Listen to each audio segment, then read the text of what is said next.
Assalamualaikum warahmatullahi wabarakatuh. Selamat datang saya ucapkan kepada peserta diseminasi budaya positif yang dilaksanakan pada hari Jumat tanggal 20 Oktober 2023. Perkenalkan, saya Ibu Siti Khalifah selaku moderator pada acara hari ini. Saya akan membacakan susunan acara pada pagi hari ini. Yang pertama pembukaan, yang kedua penyampaian diseminasi budaya positif oleh Ibu Dwi Susanti, yang ketiga tanya jawab, dan yang keempat adalah penutup. Menginjak acara yang pertama, marilah kita buka acara pada pagi hari ini agar diberikan kemudahan dan kelancaran dan serta kebermanfaatan pada acara hari ini. Kita bacakan basmalah bersama-sama. Bismillahirrahmanirrahim. Terima kasih. Menginjak acara yang kedua, yaitu penyampaian diseminasi budaya positif yang akan disampaikan oleh Ibu Dwi Susanti.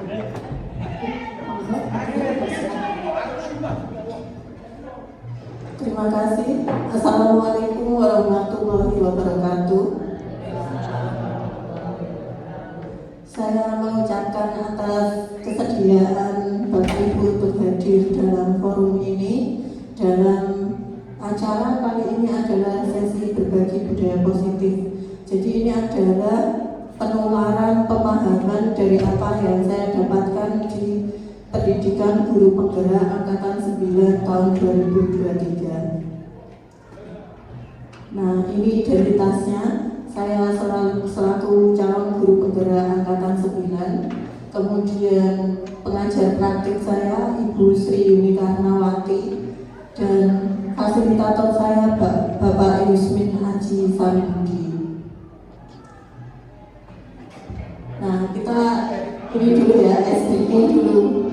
Silakan ditirukan gerakannya.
Terima kasih ya, semoga dengan ya, kita semua adalah pemimpi gitu.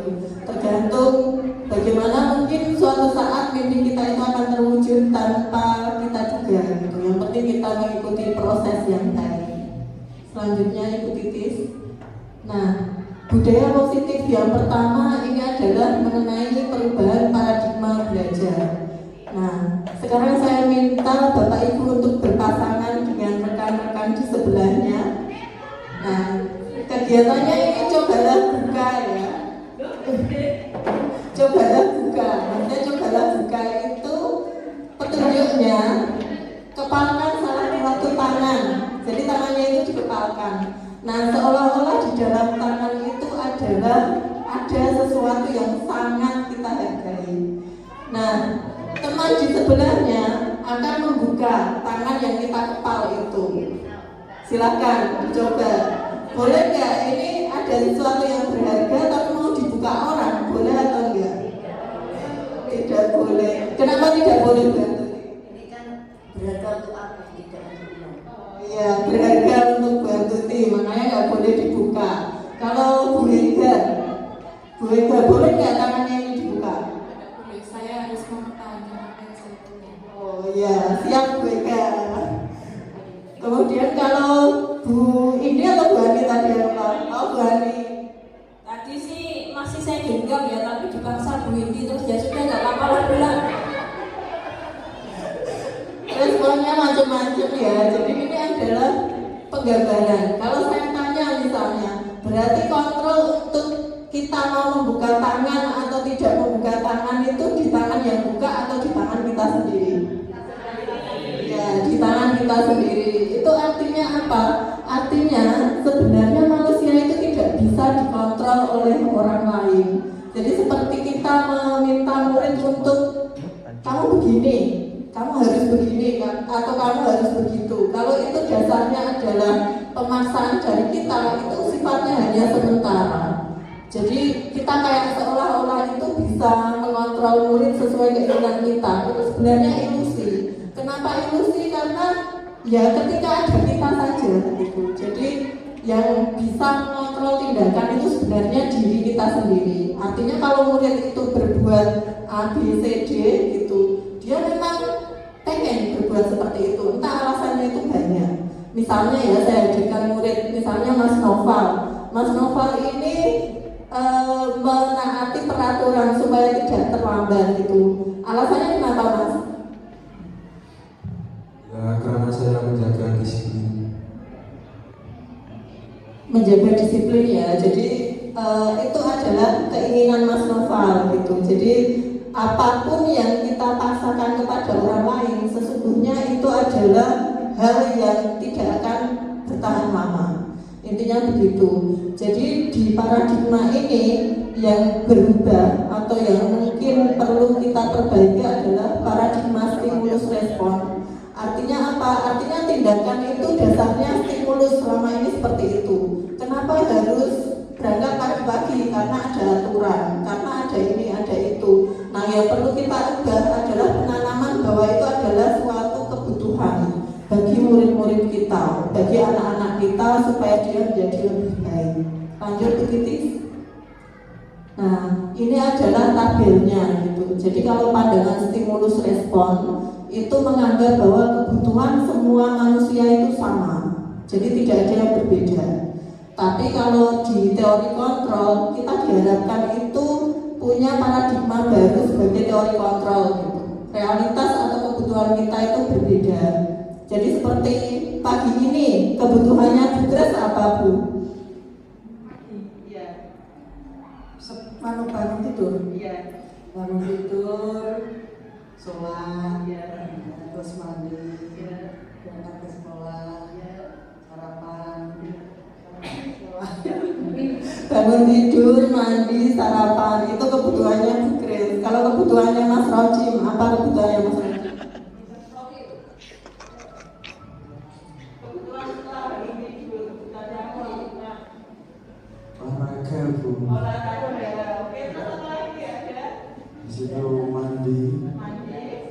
Berangkat sekolah.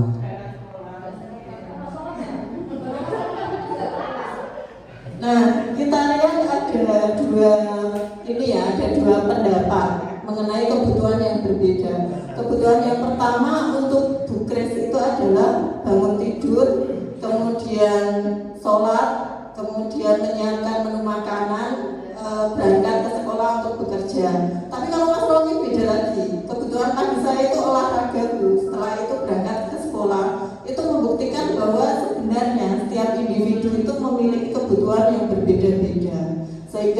tidak bisa kita samakan. Lanjut Bu Titis.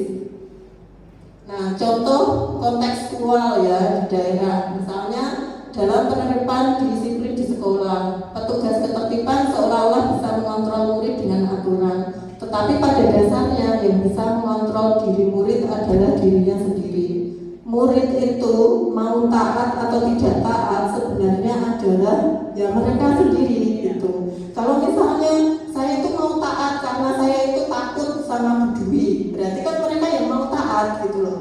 Bukan karena kita ya bisa memaksakan kehendak kepada mereka untuk taat. Jadi begitu, tindakan mereka seperti itu. Makanya supaya memiliki kontrol diri yang baik, kita harus membangkitkan motivasi internal. Yang kedua, disiplin positif. Jadi selama ini kalau mendengar kata disiplin itu yang terlintas apa, Bu Sol? Disiplin dalam hal waktu. Ya, misalnya kan kalau siswa itu diharapkan dia itu datang tepat pada waktunya. Selain itu juga dia harus waktu misalnya dikasih tugas harus tepat pada waktunya. Berarti disiplin itu tepat pada waktunya ya Ibu. Jadi benar ya kata Bu Sol. Tapi kalau kita disiplin di belakangnya itu ditambahi kata positif, nanti maknanya sudah lain lagi. Jadi disiplin positif itu acuannya adalah disiplin diri. Kenapa harus ada disiplin diri? Karena disiplin diri yang jadi acuan disiplin positif pada akhirnya itu akan membangkitkan ya kontrol diri kita untuk melakukan segala sesuatu. Yang muaranya itu apa? Nilai-nilai yang kita hargai supaya tujuan mulia itu bisa tercapai. Jadi kayak misalnya saya ini mau berangkat ke sekolah tepat waktu, bukan karena saya itu takut aturan, tetapi karena saya itu menghargai diri saya. Saya tidak mau menjadi orang yang menyia-nyiakan waktu. Contohnya seperti itu.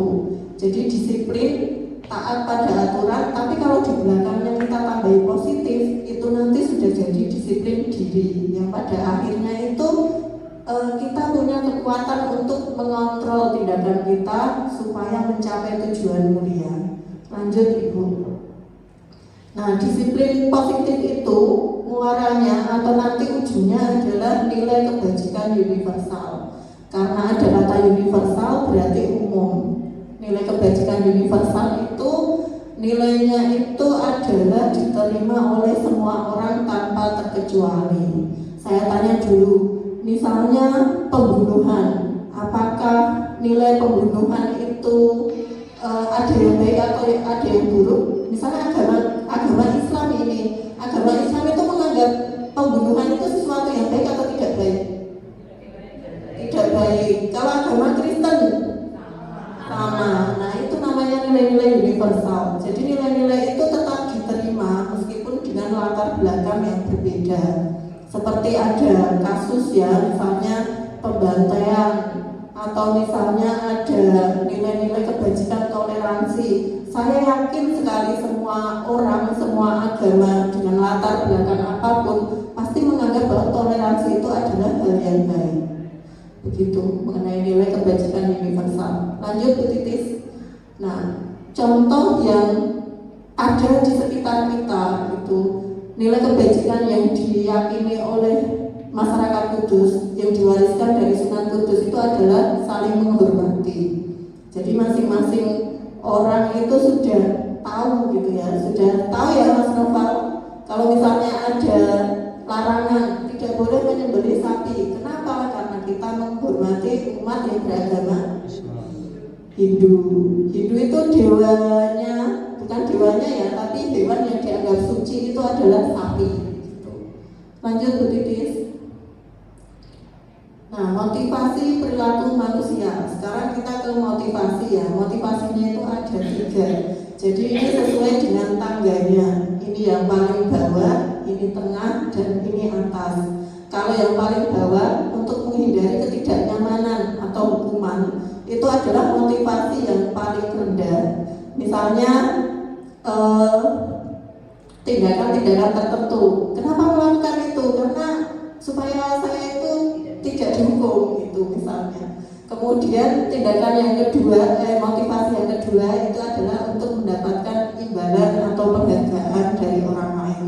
Melakukan sesuatu itu karena ada imbalannya.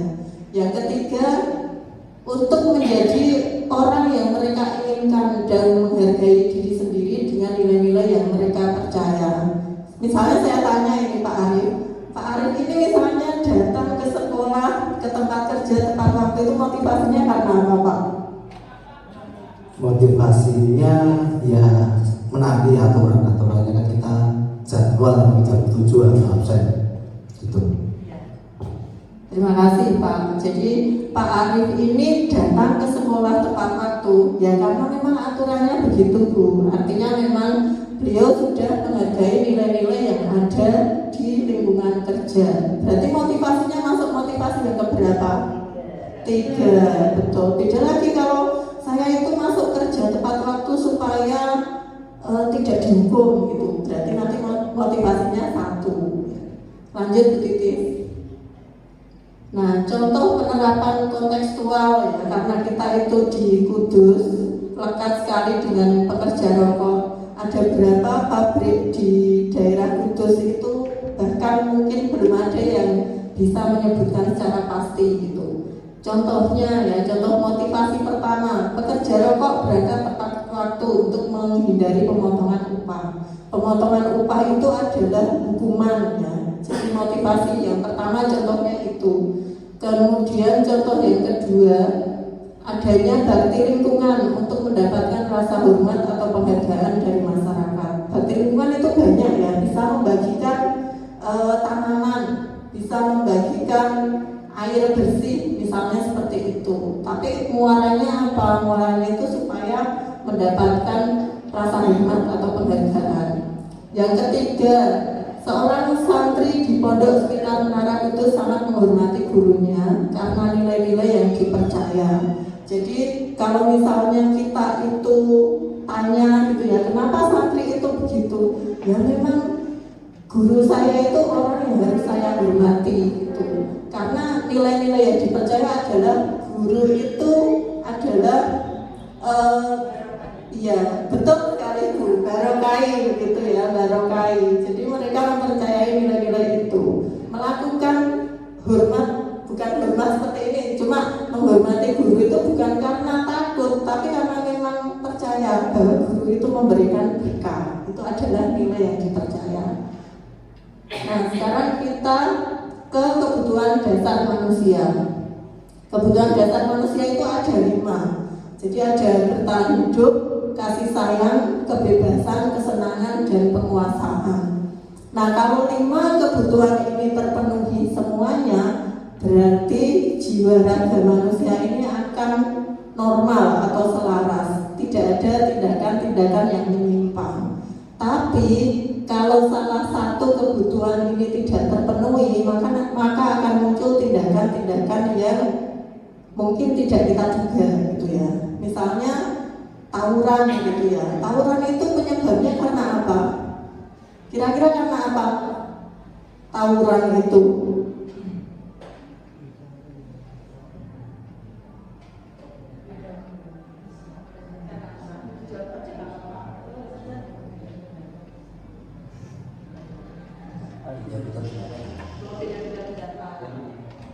Karena beda pendapat ya, misalnya beda pendapat itu nanti ditelusuri lagi. Kenapa kok bisa beda pendapat? Kenapa hanya beda pendapat saja bisa tawuran? Oh, ternyata setelah ditelusuri kebutuhan akan kasih sayang, kebutuhan akan penguasaan itu kurang misalnya. Jadi kayak saya itu sering bolos sekolah Bu. Kenapa kok kamu bolos sekolah? Ya supaya bapak sama ibu saya itu tahu kalau saya bolos. Berarti ini kasusnya dia itu kurang kebutuhan apa? Kasih sayang, betul sekali. Tapi kalau misalnya ada anak di jam pelajaran kok ada di kantin gitu, ditanya, nah kenapa kamu kok ke kantin pada saat jam pelajaran? Saya itu bosen Bu di kelas, saya itu pengen ke kantin saja karena saya itu bosen pelajaran. Itu berarti kebutuhan apa? Kesenangan, kebebasan, jadi begitu ya. Nah, kalau misalnya kebutuhan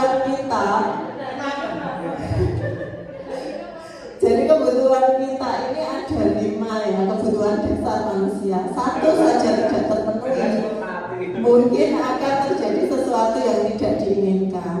Lanjut Bu Titis. Nah, contohnya seperti ini ya. Seorang anak yang sering masuk sekolah karena orang tuanya tidak pernah menanyakan perkembangan belajarnya. Berarti kekurangan apa tadi? Kasih sayang. Ibu guru bilang, aku tidak boleh bersenandung sewaktu mengerjakan tugas. Katanya kelas harus tenang, tidak ada suara, kan gak seru jadinya. Nah, ini kebutuhan apa? Kesenangan ya, karena memang peserta didik itu lain-lain ya Bu. Jadi kadang-kadang kita itu jadi pahlawan di mata beberapa siswa, tapi kita jadi enemy, jadi musuh di mata beberapa siswa juga. Karena memang kebutuhan siswa itu beda-beda. Itu adalah satu hal yang sangat wajar gitu. Yang kita bisa itu ya menuntun ya, mengarahkan mereka supaya itu tetap di jalan yang benar.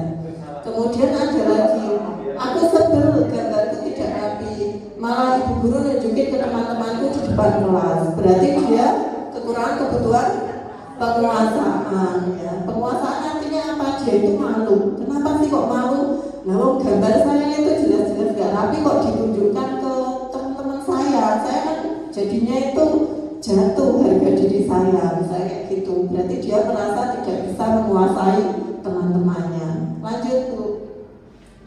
Nah, sekarang posisi kontrol guru. Nah, posisi kontrol guru itu ada 5 Bapak Ibu.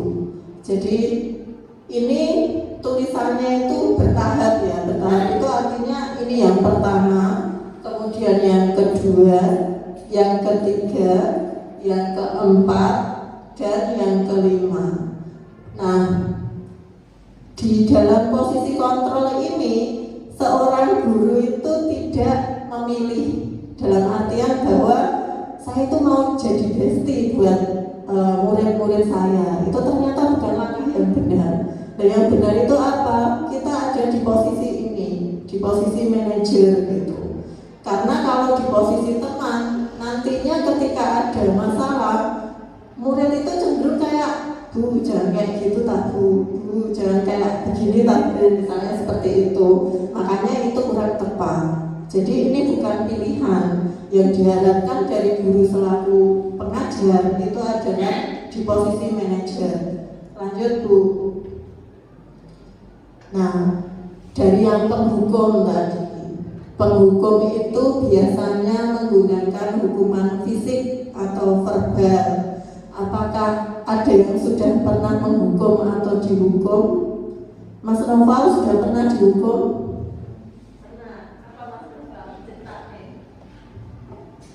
Saya pernah terlambat sekolah Bu, karena bangunku kesiangan. Ya, membaca Asmaul Husna di depan. Membaca Asmaul Husna itu saja? Iya Bu. Kamu memang memandang itu sebagai hukuman berarti? Iya Bu, karena kan saya terlambat sekolah.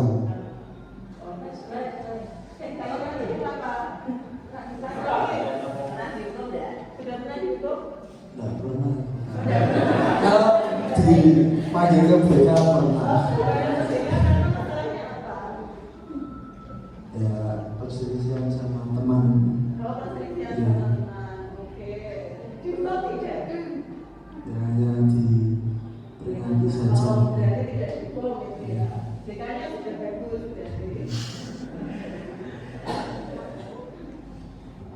Terima kasih. Kalau Pak Anas sudah pernah menghukum siswa atau belum Pak Anas?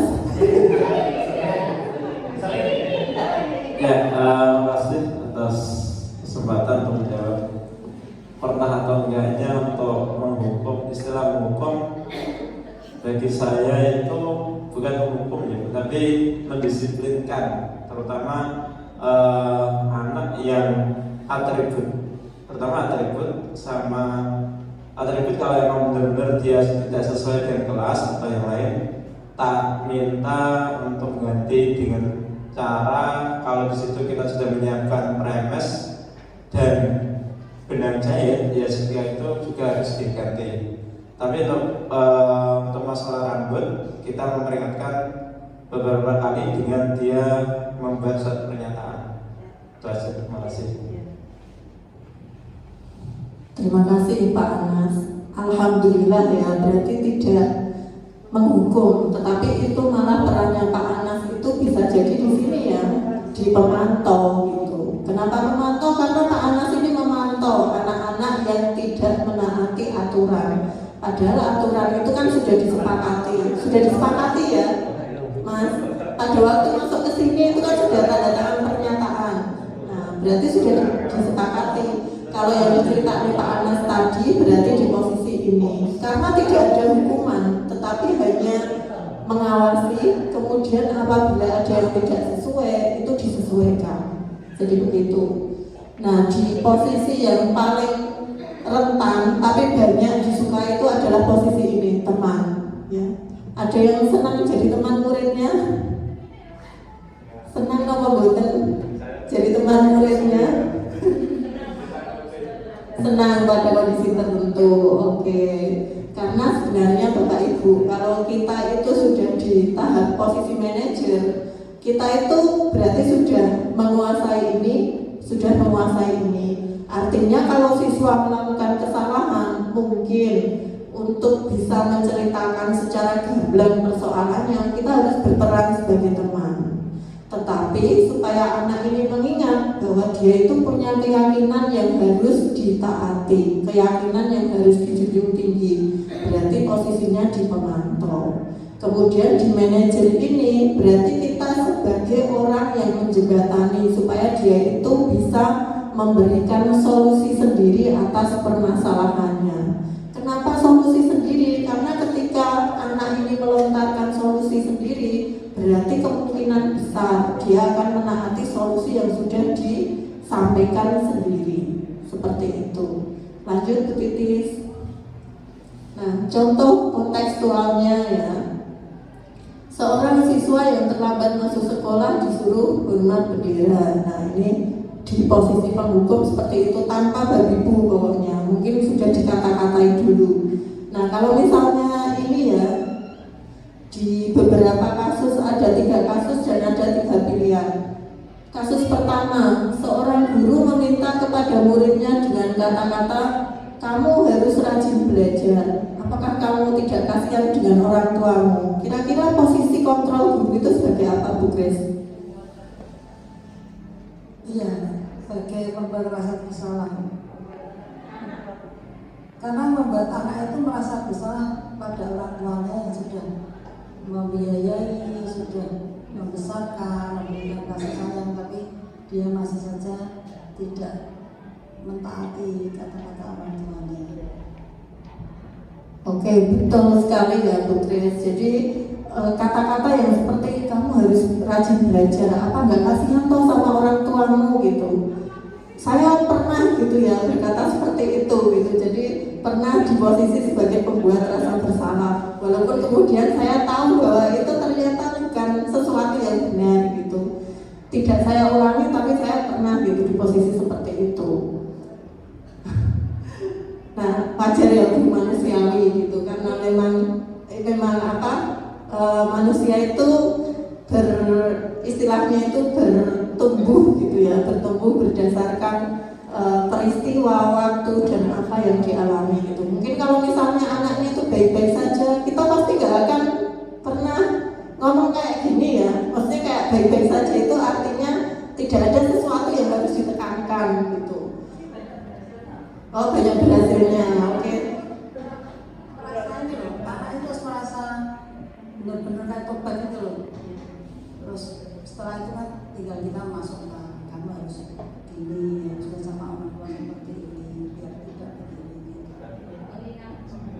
Ya, bisa ya Bu. Jadi pembuat rasa bersalah itu karena penerapannya itu saya yakin sekali tidak dengan emosi ya Bu, pasti ya. Tidak dengan emosi, disampaikan dengan baik. Nah, mungkin pembuat rasa bersalahnya itu hanya di beberapa titik gitu. Tapi di titik selanjutnya, Bu Grace mungkin peranannya itu sudah sebagai manajer. Karena setelah diberikan kata-kata seperti itu, terus Bu Grace kan mengarahkan gitu. Kamu API itu seperti ini gitu. Atau menurutmu kamu nanti minatnya itu di mana gitu, di bagian manajer. Nah, kemudian kasus kedua, seorang guru berkata kepada muridnya yang melanggar aturan dengan kata-kata, apa yang bisa kamu lakukan untuk memperbaiki keadaan ini? Ini kira-kira di posisi mana Bu Ega? Posisi pemantau, karena kita menyadarkan siswa tersebut untuk benar-benar menyadari apa itu kesalahannya, dan kemudian sebisa mungkin kita mengarahkan untuk memperbaiki keadaan tersebut, seperti itu. Terima kasih Bu Ega. Jadi kalau misalnya apa yang bisa kamu lakukan untuk memperbaiki keadaan ini, artinya kita itu sudah bertindak sebagai manajer. Nah, kalau yang Bu Ega sampaikan itu tadi di sini ya, pemantau di sini. Karena pemantau itu intinya mengawasi ya, mengawasi, mengingatkan. Intinya itu kamu sudah begini, konsekuensinya apa? Itu adalah peran pemantau. Tapi kalau peran manajer pada akhirnya itu akan berkata seperti ini, apa yang bisa kamu lakukan untuk memperbaiki keadaan? Pada akhirnya kata-kata akhirnya akan seperti itu, karena solusinya itu didapat dari dirinya sendiri dengan harapan murid ini mampu bertanggung jawab dengan apa yang sudah dikerjakan. Jadi kalau dia melanggar aturan, ya bagaimana cara memperbaiki? Kalau misalnya dia itu terlambat, ya bagaimana supaya kamu besok tidak terlambat lagi? Itu mungkin ada yang sudah pernah melakukan itu. Ada siswa yang melakukan pelanggaran dan dia memberikan solusi. Jadi dia inisiatif, saya besok akan begini Bu, gitu. Sudah pernah Bu Ani? Pernah juga, cuman ini malah sebenarnya mau curhat Bu. Ini baru saja terjadi kemarin. Siswa saya sendiri, sebenarnya ini kalau disampaikan juga mungkin tidak seharusnya disampaikan, tapi ini kan forumnya juga cuma sedikit ya, berhubungan dengan HUT sekolah.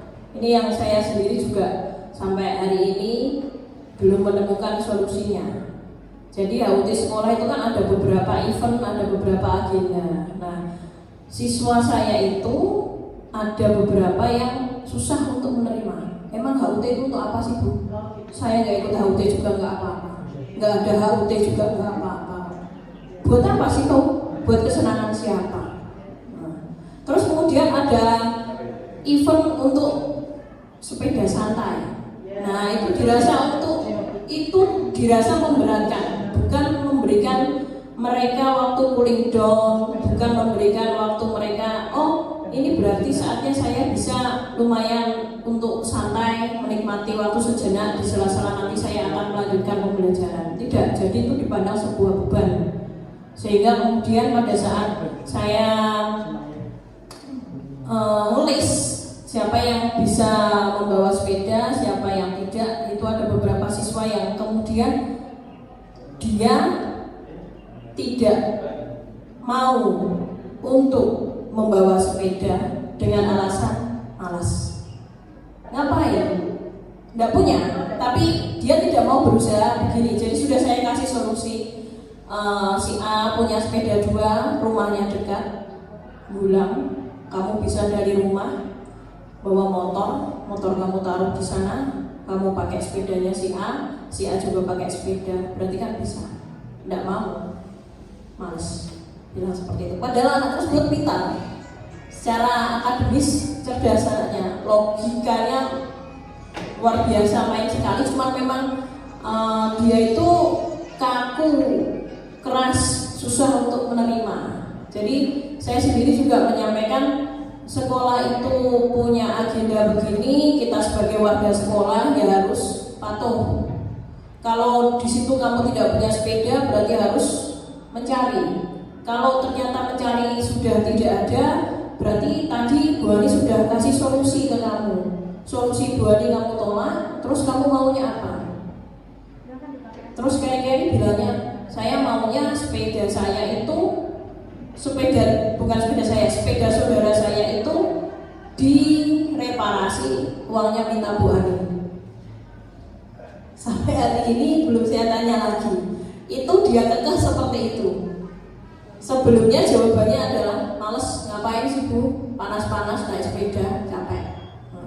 Jadi sampai hari ini saya belum memanggil anaknya lagi untuk berdiskusi. Bahkan teman-temannya ada yang bilang malah seperti ini. Yang satunya tadi kan 2 siswa yang susah, yang satunya bilang begini. Kan Bu Ani bilang kalau tidak punya sepeda solusinya pinjam sepeda. Kan Bu Ani juga bilang lagi kalau tidak ada lagi kamu bisa gojek. Saya punya solusi sendiri Bu. Solusi saya kalau saya tidak mau melakukan itu ya saya tidak berangkat. Bilang begitu. Terus yang satu ini masih bisa saya ajak bicara, akhirnya melunak dengan sendirinya. Oke Bu, saya akan cari bojengan. Padahal tadi dia benar-benar tidak mau sama sekali. Karena menurut dia untuk apa harus bersepeda itu? HUT itu untuk apa? Gitu. Saya nggak ikut HUT juga saya nggak apa-apa gitu. Cuman yang satu itu tadi memang susah sekali. Jadi sampai hari ini belum saya temui solusinya dan memang anaknya belum saya panggil kembali. Teman-temannya yang lain bilang, udahlah Bu, buat itu nggak usah diurusi lagi. Bukan gitu, karena buat itu sedih kalau kalian itu melanggar aturan yang sudah ditetapkan. Karena bagaimanapun juga warga sekolah di mana di situ ada aturan ya kita harus berusaha untuk mematuhi. Karena kita sebagai warga sekolah yang baik, walaupun mungkin kamu nggak suka, karena ada beberapa aturan yang mungkin kamu nggak suka. Yang kamu nggak suka kan bukan berarti nggak baik. Nah karena kita sebagai warga sekolah, ya memang kita harus mematuhi. Gitu. Yang lain, udah Bu, nggak usah diurusin lagi Bu. Memang anak itu keras sekali. Gitu Bu. Itu curhatnya. Terima kasih. Tepuk tangan buat Bu Ani. Nah, curhat yang luar biasa menurut saya ya, karena itu sudah melalui berbagai macam tarik ulur begitu ya Bu. Tapi itu sekali lagi kan membuktikan bahwa ternyata yang mengontrol diri kita sendiri itu siapa? Ya memang diri sendiri. Itu adalah kekuatan kontrol diri ya. Jadi walaupun sudah diberikan solusi dengan renik-renik gitu ya, sudah ini kalau tidak ini begini, saya tetap tidak mau Bu. Berarti kekuatan kontrol diri itu memang nyata adanya gitu. Mungkin untuk yang sudah dilakukan Bu Ani itu sebenarnya sudah sesuai dengan ini ya, cuma memang mungkin butuh effort lagi Bu, diingatkan lagi misalnya mengenai keyakinan yang sudah dipatuhi gitu, macam keyakinan yang sudah dipercaya gitu. Kamu itu masuk di sini kan percaya bahwa kita itu harus saling menghargai, menghormati nilai-nilai, menghormati norma yang ada di sini. Buktinya kamu bisa masuk ke sekolah ini, salah satu syaratnya ya memang menghormati, menghargai nilai-nilai yang ada di sekolah ini. Misalnya begitu. Karena betul sekali ya Bu, yang namanya HUT yang diselenggarakan kali ini penuh dengan pro dan kontra, tidak hanya dari kelasnya Bu Ani gitu. Jadi dibutuhkan kedewasaan memang dari wali kelas untuk ya sabar membimbing gitu, dengan berbagai macam protesan, dengan berbagai macam ketidaksetujuan gitu. Kita tetap menyatakan bahwa memang ada beberapa nilai yang kita itu enggak mungkin kurang suka, tetapi harus kita taati karena memang nilai-nilai itu kita hargai sebagai warga sekolah. Seperti itu. Ngoten Bu Ani, semoga nanti bisa terpecahkan Bu Ani. Lanjut lagi Bu Titis. Nah, yang keenam ini mengenai keyakinan kelas. Nah, keyakinan kelas ini terkait dengan apa? Kita lanjutkan dengan keyakinan kelas ya. Jadi ada pertanyaan seperti ini. Mengapa kita memiliki peraturan tentang penggunaan helm pada saat mengendarai kendaraan roda 2 atau motor? Tujuannya sebenarnya untuk apa? Kira-kira untuk apa kalau menurut Pak Arif? Melindungi kepala kita kalau misalnya nanti ada kecelakaan. Mungkin seperti itu. Oke, benar ya, untuk keselamatan ya. Itu artinya apa? Walaupun kita ini naik motornya itu di gang sempit, walaupun kita itu naik motornya itu tidak ada polisi, walaupun kita itu naik motornya hanya jarak 500 meter, kita tetap menggunakan helm karena tujuannya adalah keselamatan. Begitu ya Mas Noval. Kalau ke sekolah pakai helm atau enggak Mas? Besok pakai ya, karena tujuannya itu untuk keselamatan, bukan untuk yang lain-lain. Yang kedua sekarang, mengapa kita memiliki peraturan tentang penggunaan masker dan mencuci tangan setiap saat? Kemungkinan jawabannya adalah untuk tujuan kesehatan. Betul sekali, walaupun pandemi itu sudah berlalu ya, cuma panas seperti ini memang ada baiknya kalau misalnya kita itu keluar ruangan memakai masker gitu, karena tujuannya apa? Untuk kesehatan. Karena kan udara yang kita hirup di luar itu kita nggak tahu, mungkin asalnya itu dari ludah orang yang ada di pasir misalnya, kita menghirup itu kalau misalnya nggak pakai masker. Seperti itu atau tidak Bapak Ibu? Kalau saya baca-baca seperti itu ya, jadi memang tidak langsung ya kelihatan kotor kemudian kita hirup, tidak, cuma yang terbang-terbang ini justru yang nggak kelihatan. Kemudian nilai keselamatan penggunaan helm tadi, kemudian pemakaian masker, nilai kesehatan, itulah yang disebut sebagai suatu keyakinan, sesuatu yang kita yakini. Jadi keyakinan itu isinya tadi nilai-nilai kebajikan universal. Jadi seperti saling menghormati, saling menghargai, jaga teman, jaga diri, itu adalah nilai-nilai yang universal. Tidak pandang bulu, tidak peduli suku, agama, ras maupun budayanya seperti apa. Nilai-nilai tersebut sebagai nilai yang diyakini bahwa itu adalah sebuah kebajikan. Jadi kalau misalnya kadang-kadang ada orang Indonesia gitu yang kuliah di luar negeri gitu, saya kalau di luar negeri itu buang sampah pada tempatnya, saya disiplin gitu. Sebenarnya walaupun tidak di luar negeri, di Indonesia pun itu juga tetap nilai kebajikan. Dimanapun tempatnya ya namanya kebajikan ya kebajikan. Makanya kadang-kadang kita baca ya, ada seorang lelaki dari Inggris menolong seorang turis dari Arab Saudi karena kehabisan uang gitu, dia baik. Ada orang kehabisan uang, ditolong, dikasih uang cuma 1 juta. Tapi ternyata laki-laki dari Arab Saudi ini setelah kembali ke negaranya mentransfer 100 juta ke rekening orang yang meminjamkan uangnya. Kadang-kadang kita baca seperti itu. Karena apa? Karena yang namanya nilai kebajikan, dimanapun negaranya, dimanapun tempatnya, itu pasti ya tetap kebajikan gitu loh. Baik ya baik gitu, bajik ya bajik, kebajikan ya kebajikan gitu. Lanjut Bu Titis. Nah, ini mengenai keyakinan kelas. Kemudian keyakinan tadi ya, nilai-nilai kebajikan tadi kita aplikasikan ke dalam keyakinan kelas. Jadi mungkin saya yakin Bapak Ibu semua itu sudah melakukan ini ya. Mungkin namanya saja yang berlainan. Ada kontrak belajar, ada keyakinan kelas, ada kesepakatan kelas. Namanya berlainan. Tapi ujung-ujungnya sebenarnya ya ini keyakinan kelas ini. Jadi ada tahapannya.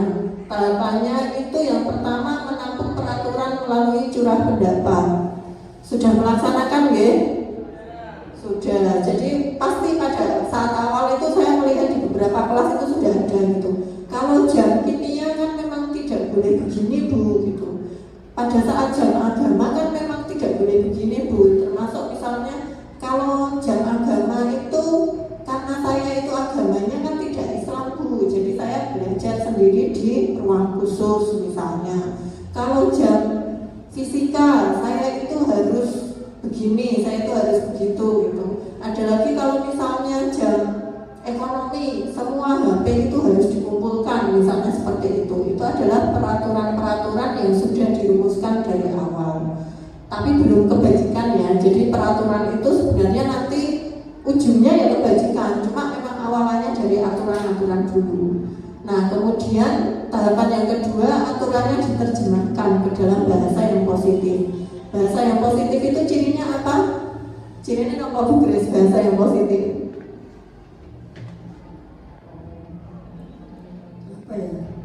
Bukan sebagai objek ini, tapi sebagai subjek. Bukan sebagai objek, tapi kalau redaksinya itu ada tidak atau ada atau tidak, bukan kata tidak, kata jangan itu ada atau tidak. Nah, jangan kok dihindari, ya. Menghindari kata-kata jangan, tidak. Ya. Betul sekali Bu Grace. Jadi kayak kata-kata bahasa yang positif, bukan kata-kata hari ini, bukan ya, tapi bahasa yang positif. Bahasa yang positif itu artinya bahasanya itu tidak ada larangan. Jadi jangan makan ketika pelajaran itu tidak menggunakan itu, bisa dengan bahasa lain. Misalnya jangan makan saat pelajaran, itu bahasa positifnya apa Bu Rega, guru bahasa Indonesia? Makan pada saat istirahat. Jadi kata-kata bahasa positifnya seperti itu. Nah, kemudian yang ketiga, setelah ada aturan yang diterjemahkan ke dalam bahasa yang positif, nantinya diterjemahkan lagi ke dalam nilai-nilai kebajikan universal. Misalnya tadi ya, jangan makan pada saat pelajaran, itu kata-katanya dipositifkan. Positifnya apa? Makan pada saat istirahat. Makan pada saat istirahat berarti nilai kebajikan yang dijunjung itu apa? Kedisiplinan. Betul sekali. Jadi nilai kebajikan universal dalam pembuatan keyakinan kelas itu cukup dengan kata disiplin itu, karena disiplin itu sudah menyangkut semua. Nah, kemudian yang keempat, terbentuklah keyakinan kelas yang dapat ditempel di dinding. Nah, contoh kontekstualnya di SMA Negeri 1 Mejobo meyakini keyakinan sekolah untuk saling menghormati. Itu terbukti dengan tindakan ini ya, anti kekerasan, anti bullying itu. Apa Bu Titis namanya? Yang ditempel itu di spanduk itu? Stop anti bullying, sekolah ramah anak, sekolah anti perundungan, sekolah menyenangkan, sekolah sehat. Iya, itu rencana. Ya, jadi banyak sekali ya bisa kita lihat dari keyakinan untuk saling menghormati ini. Lanjut Bu Titis. Nah, sekarang kita ke materi yang berikutnya, itu segitiga restitusi. Restitusi itu kalau secara bahasa itu artinya adalah suatu bentuk tanggung jawab dari sesuatu yang sudah dilanggar. Jadi bentuk tanggung jawab itu namanya restitusi. Nah, ini kalau agak ilmiahnya sedikit gitu ya. Jadi Diane Bowson gitu dalam bukunya Restitution Restructuring School Discipline itu di tahun 2001. Jadi udah lama sebenarnya. Kurikulum Merdeka itu dasarnya adalah filosofi Ki Hajar Dewantara. Ki Hajar Dewantara atau Ki Hajar Dewantoro, karena Ki Hajar Dewantoro ini orang Jawa ya, Ki Hajar Dewantoro gitu. Ki Hajar Dewantoro ini kan punya filosofi pendidikan merdeka gitu ya. Merdeka itu artinya peserta didik itu dianggap sebagai siswa yang merdeka, mempunyai keinginan sendiri untuk menentukan arahnya. Sebenarnya kan di situ gitu loh. Padahal Ki Hajar Dewantoro ini kira-kira mencetuskan filosofi seperti itu tahun berapa?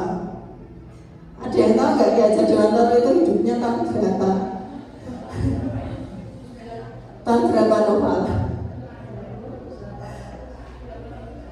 Enggak, itu loh Bu, Sumpah Pemuda itu sekitar itu ya 1900-an. Ya, 28 kita anggap saja sudah sekitar 100 tahun. Tapi dipakai sekarang gitu ya, karena mungkin melihat dinamika anak sekarang. Jadi filosofinya itu semuanya pokoknya itu nanti ujung-ujungnya ya pemikiran Ki Hajar Dewantoro gitu. Guru adalah diibaratkan sebagai petani yang menyemai benih supaya tumbuh dengan bagus. Benihnya itu diibaratkan adalah murid gitu. Tapi merdeka bukan berarti merdeka kamu boleh ngapa-ngapain tanpa aturan ya Mas Noval ya. Semuanya disepakati dalam keyakinan kelas. memang sekolah ramah anak anti kekerasan gitu ya, memang imbas dari kurikulum merdeka seperti ini kan memang nanti imbasnya banyak sekali gitu. Jadi sekolah itu diharapkan sebagai tempat yang menyenangkan untuk belajar, untuk memperbaiki karakter. Jadi ada pengaruh dari luar itu diambil yang sesuai dengan budaya kita, tapi yang tidak sesuai ya tidak diambil. Jadi begitu. Nah, di segitiga restitusi ini gunanya untuk apa sih? Dari namanya saja ini kan tanggung jawab dari sesuatu yang sudah dilanggar. Ini kita gunakan kalau kita berperan sebagai manajer. Jadi sebagai manajer, saya mau berperan sebagai manajer dalam menyelesaikan masalah siswa. Berarti ada 3 tahapan yang kita lewati. Tahapan yang pertama apa? Menstabilkan identitas. Ini dengan kata-kata apa? Setiap orang pasti pernah melakukan kesalahan itu. Kenapa identitas itu perlu distabilkan? Kenapa anak kalau salah itu nggak boleh langsung kita marahi? Kira-kira kenapa? Kalau anak salah itu kalau di sini ya menurut segitiga restitusi tidak boleh langsung dihakimi, tidak boleh langsung dimarahi, tapi distabilkan dulu identitasnya. Misalnya, kenapa Bu? Iya.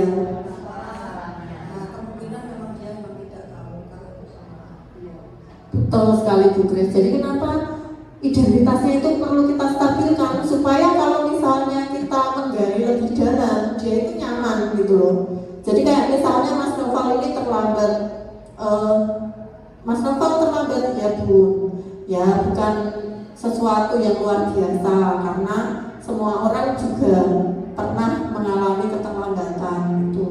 Pasti Mas Noval punya alasan kenapa terlambat. Nanti kita sampai ke situ gitu loh. Jadi kalau di tahapan yang pertama ini kita lewati, kemudian kita nanya alasan. Kalau ini sudah dilakoni gitu ya, untuk menanyakan alasan itu jadi mudah. Karena anak kalau tidak dihakimi, dia akan cerita dengan rasa nyaman. Tidak ada sesuatu yang saya takuti kalau saya itu cerita. Toh tindakan saya ini juga bukan sesuatu yang luar biasa gitu. Jadi pernah terjadi ke siapapun. Makanya kalau cerita itu nyaman-nyaman saja. Nah yang terakhir di posisi manajer itu setelah nanya alasan kemudian ditanya, nah kalau misalnya kamu ini terlambat Mas, itu sesuai keyakinan kelas atau tidak? Tidak sesuai Bu gitu. Keyakinan kelas apa yang kamu langgar? Nilai disiplin Bu. Berarti si anak ini sudah sadar bahwa dia itu melanggar keyakinan kelas berupa disiplin. Nah setelah itu restitusinya bagaimana ditanyakan. Nah sudah, ini sekarang sudah kamu ceritakan, saya juga sudah mendengarkan. Nah kalau menurut kamu kemudian nanti solusinya bagaimana ini? Kalau terlambat terus kan berarti kamu melanggar keyakinan kelas gitu. Misalnya dibegitukan ya. Kemudian mungkin Mas Novel akan berkata, saya besok tidak akan terlambat lagi Bu. Caranya bagaimana? Saya bangun lebih pagi. Kalau kamu nggak bangun, ya saya minta tolong supaya ibu membangunkan saya. Gitu. Sampai saya bangun, saya bersedia kalau diraupi atau disiram pakai air, misalnya kayak gitu. Itu kan dia mencetuskan gitu loh, mencetuskan ide-idenya sendiri. Lanjut Bu Titis. Nah, contoh kontekstualnya ini ya, saya ambil di sekolah kita ya. Jadi mungkin yang pernah ke BK itu sudah beberapa kali gitu ya melihat Bu Titis, Bu Hesti maupun Pak Susilo itu menangani siswa-siswa yang bermasalah gitu. Langkah restitusinya sudah dilakukan. Seperti ini ya, testimoninya Mas Rohim tadi. Saya pernah dipanggil Bu di BK. Nah terus kamu diapain? Ya nggak diapa-apain Bu, saya ditanya-tanya, dinasehati, kemudian nanti disuruh memperbaiki perilaku saya. Sudah begitu tadi ya, berarti sudah pas ini. Jadi di SMA Mejobo ini sudah menerapkan langkah-langkah restitusi. Lanjut Bu Titis. Nah ini bagian terakhir ya, sesi terakhir ini pengalaman. Ini adalah proses pembuatan keyakinan kelas ya. Nah ini adalah siswa itu diminta curah pendapatnya aturan-aturan yang harus dibuat, kemudian nilai-nilai apa yang harus diyakini. Lanjut Bu. Nah, ini kesepakatan kelas, saya buatnya waktu itu kesepakatan kelas, tapi ini juga bisa nantinya kesepakatan kelas ini dijadikan keyakinan kelas. Jadi kayak ada kata-kata toleransi waktu 20 menit misalnya. Konsekuensinya apa? Begini-begini. Karena maksudnya itu setelah istirahat ya, jadi minta kelonggaran waktu 20 menit. Tapi ada nilai yang dipegang, nilainya apa? Disiplin gitu. Berarti keyakinan kelasnya disiplin. Penggunaan HP sewajarnya jika disuruh baru buka HP. Misalnya seperti itu. Ini adalah beberapa kesepakatan kelas yang saya tulis dari masukan siswa. Jadi ada beberapa hal yang dibahas, misalnya jam masuk, penggunaan HP, tugas, kemudian penilaian. Itu adalah kenapa Bu Tuti? Oh, piket ya. Kalau wali kelas piket ya Bu.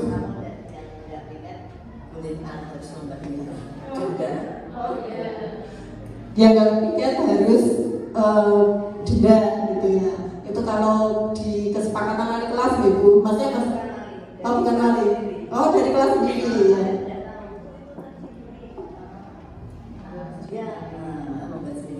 Dia ada anu dulu, apa ya? Terus kenapa? Itu kan sudah kesepakatan Bu, kalau dia tidak ikut tiket, dia harus bayar 5.000 untuk musangkas. Ya sebenarnya kalau itu disepakati gitu ya, ya tidak ada masalah. Wong maksudnya kan tergantung nilainya kan Bu Ani. Kalau itu kan kesepakatan itu dianggap sebagai nilai yang dihargai dan tidak ada yang protes, tidak ada yang menolak, kan ada masalah gitu.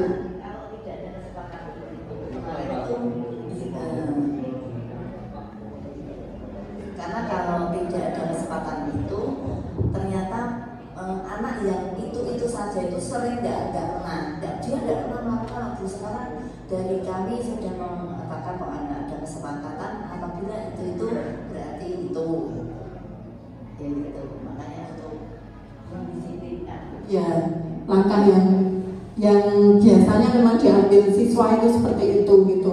Itu menghukum atau tidak menghukum Bu? Kalau posisi menghukum kan kita itu antara guru dengan murid. Toh itu kesepakatan yang dibuat dari kelas sendiri gitu. Lanjut Bu Titis. Nah ini keyakinan kelas ini masih di tahapannya ya. Misalnya guru itu tugasnya apa sih gitu. Dari ini kemarin di kelas 10-8 ya. Guru tugasnya mengajar Bu gitu. Nanti ada semuanya ya, satu kata mengajar gitu. Murid tugasnya apa? Belajar, menuntut ilmu gitu. Artinya kan mereka meyakini nilai-nilai itu. Kemudian ada lagi, guru tugasnya bukan apa? Marah-marah gak jelas gitu. Waktu saya tanya itu yang marah-marah siapa? Enggak kok Bu, enggak gitu jawabannya. Tapi ditulis gitu loh. Yang marah-marah gak jelas itu siapa tuh gitu. Iya. Oke. Bukan memberi tugas banyak gitu. Siapa yang memberi tugas banyak? Enggak, Bu, enggak ada. Tapi ada tulisannya gitu.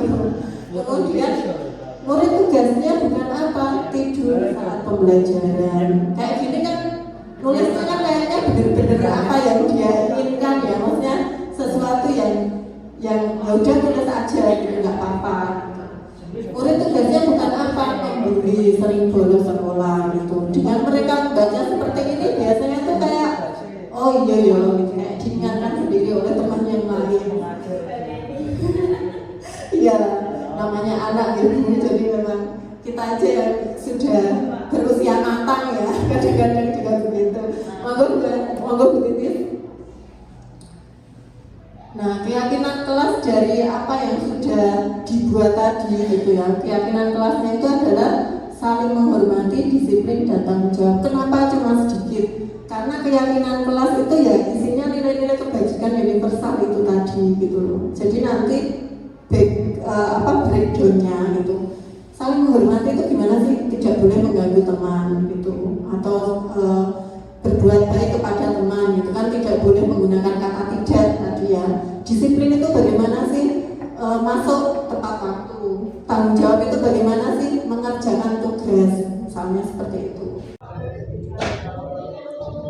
Halo, perkenalkan nama saya Cynthia Emerjana dari kelas 6. Saya sangat bangga adanya keyakinan kelas kita karena mengajarkan untuk bertanggung jawab atas apa yang kita lakukan.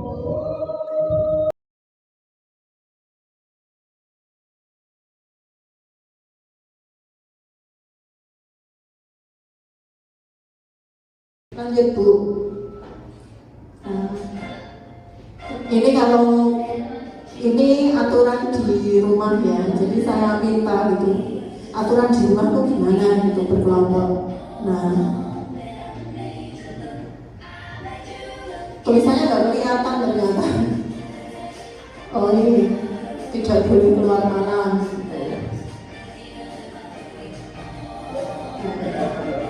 Ini acting ya, acting bapaknya. Jadi seragamnya memang ya saya kan bapak Bu. Jam 9 malam harus tidur.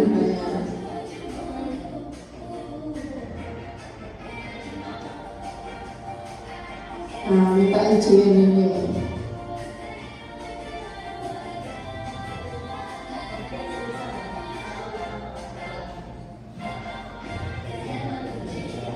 Nah, tidak boleh membantah orang tua katanya. Kelasnya Nova ya itu. Dulu kelas 11.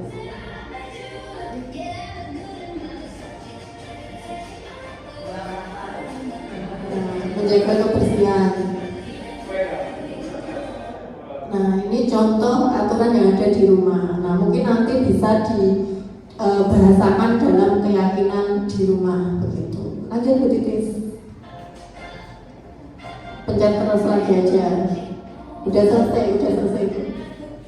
Nah, ini pengalaman yang didapatkan gitu ya. Pengalaman yang saya dapatkan karena ini sesinya berbagi gitu ya. Artinya kan yang saya bagikan seperti itu, kemudian pengalaman yang saya dapatkan setelah mengikuti pendidikan guru penggerak gitu.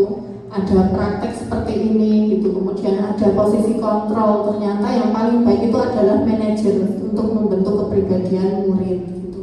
Kemudian pembelajaran yang saya dapatkan adalah murid itu individu yang unik dengan segala keinginannya gitu ya. Guru itu menuntun murid sesuai kodratnya. Kodratnya artinya apa? Kalau dia nggak bisa matematika ya kita nggak boleh maksa untuk ikut olimpiade matematika begitu. Kemudian kalau dia sukanya sosiologi ya nggak apa-apa gitu. Walaupun sosiologi itu tidak seelit matematika tapi nggak apa-apa gitu.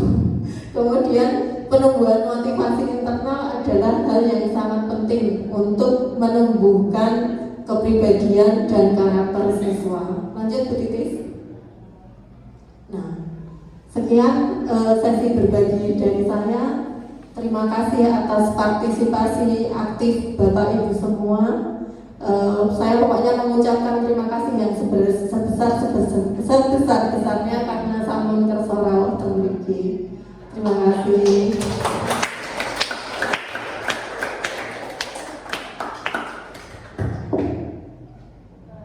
Demikian, marilah kita tutup acara pada pagi hari ini dengan membaca hamdalah bersama-sama. Alhamdulillahirabbil alamin. Terima kasih Bapak Ibu Guru atas bersama.